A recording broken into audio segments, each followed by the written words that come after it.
কোন দেশের সংবিধান থেকে নিয়েছি আমি? আয়ারল্যান্ড থেকে। আয়ারল্যান্ড কোথা থেকে নিয়েছে? স্পেন থেকে। স্পেন কত নম্বর আর্টিকেল থেকে নিয়েছে? 45 থেকে। এটা কি বলা হয়েছে? কল্যাণকারী রাষ্ট্রের ধারণা বলা হয়েছে। ডিপিএসপি কোন অধিবেশনে প্রথম প্রকাশ পেয়েছিল? 1931 সালে করাচি অধিবেশনে সরদার বল্লভভাই প্যাটেল এটা সভাপতিত্ব করেছিল।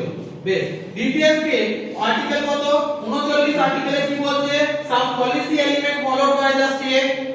38 এ কি বলছে? ওয়েলফেয়ার অফ স্টেট, কল্যাণকারী রাষ্ট্রের ধারণা। 39 এ এ তে কি বলছে? বিনা শুল্কে আইনি সহায়তা, ফ্রি লিগ্যাল এড সার্ভিস। ঠিক আছে। 39 এ ডি কি বলছে? সমকাজে সমবেতন। আর আর্টিকেল 40 এ কি বলছে? পঞ্চায়েতি ব্যবস্থার প্রথম প্রবর্তন। আচ্ছা বলতো পঞ্চায়েত প্রথম কোন কোন রাজ্যে লাগু হয়েছিল? মনে রাখো, ফার্স্ট যদি হয় তাহলে হবে রাজস্থান। ঠিক আছে। আর তারপরে হবে কি? অন্ধ্রপ্রদেশ। রাজস্থানে কত? 2রা অক্টোবর 1959 বাগদারি গ্রাম, ঠিক আছে, নাগর জেলার বাগদারি গ্রামে প্রথম লাগু হয়েছিল এটা। আর অন্ধ্রপ্রদেশে লাগু হয়েছিল কত সালে? 1 অক্টোবর 1959 হয়েছিল দুটো জেলাতে। আচ্ছা বলো তো পঞ্চায়েত অ্যাক্ট কোন সংবিধান সংশোধনে এসেছিল? 1992 সালে 73তম সংবিধান সংশোধন, সিএ, কনস্টিটিউশনাল অ্যামেন্ডমেন্টে এটা যুক্ত হয়েছিল। কত এপ্রিল এটা লাগু হয়েছিল? 24 এপ্রিল 1993 সালে এটা লাগু হয়। যে বছর আইন হলো তারপর বছর লাগু হয়। তাই 24 এপ্রিল 2010 থেকে ডক্টর মনমোহন সিং কি পালন করে? ডক্টর মনমোহন সিং পালন করে আমাদের পঞ্চায়েত দিবস পালন করে। পঞ্চায়েত দিবস পালন করে। আচ্ছা পঞ্চায়েতে যখন সংবিধান এসেছিল তখন পিএম কে ছিল? লেখো, নরসিমহা রাও ছিলেন পিএম। ঠিক আছে। বেশ, আর কোন কমিটি সুপারিশে পঞ্চায়েত ব্যবস্থা আছে? বলবন্ত রায় মেহতা কমিটি কত সালে রিপোর্ট দেয়?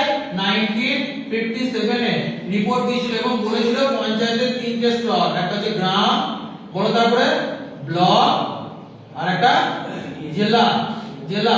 গ্রামকে কি বলেছি? গ্রাম পঞ্চায়েত বলেছি। জেলাতে হচ্ছে পঞ্চায়েত সমিতি, ব্লকে হচ্ছে পঞ্চায়েত সমিতি, আর জেলাতে হচ্ছে কি? জেলা পরিষদ। এই তিনটে বলেছিল বলবন্ত রায় মেহতা কমিটি। তাই এটাকে বলা হচ্ছে কি? এই বলা হচ্ছে তোমার পঞ্চায়েত ব্যবস্থার জনক। কাকে বলা হয়? বলবন্ত রায় মেহতাকে বলা হয় পঞ্চায়েত ব্যবস্থার জনক। কিন্তু বলা হয় পঞ্চায়েত ব্যবস্থার সাংবিধানিক স্ট্যাটাস কে দিয়েছিল? এটাকে কনস্টিটিউশনাল মর্যাদা দিয়েছিল এলএম সিংঘি কমিটি। কত সালে? 1986 এ এটা পঞ্চায়েতকে সাংবিধানিক স্ট্যাটাস দেয়। আর্টিকেল 44 কি বলছে? ইউসিসি ফার্স্ট কে লাগু করেছিল? Before independence Goa, after independence কে লাগু করছে? উত্তরাখণ্ডে করেছে গুজরাট। ঠিক আছে। আর্টিকেল 46 কি বলছে? এসসি এসটি ইডব্লিউএস এর আর্থিক সংরক্ষণ বলছে। ঠিক আছে। এদের আর্থিক ও শিক্ষাগত সুবিধার কথা বলছে। বেশ, আর্টিকেল 43 কি বলছে? Living wages worker act. এটা আর্টিকেল 43 বি কি বলছে? কোঅপারেটিভ সোসাইটি 97তম সংবিধান সংশোধন 2011 তে যুক্ত হয়েছে। আচ্ছা বলো তো এই এ আর ডি টা কবে যুক্ত হয়েছে? এটাও তো কোনো সংবিধান সংশোধনী যুক্ত হয়েছিল?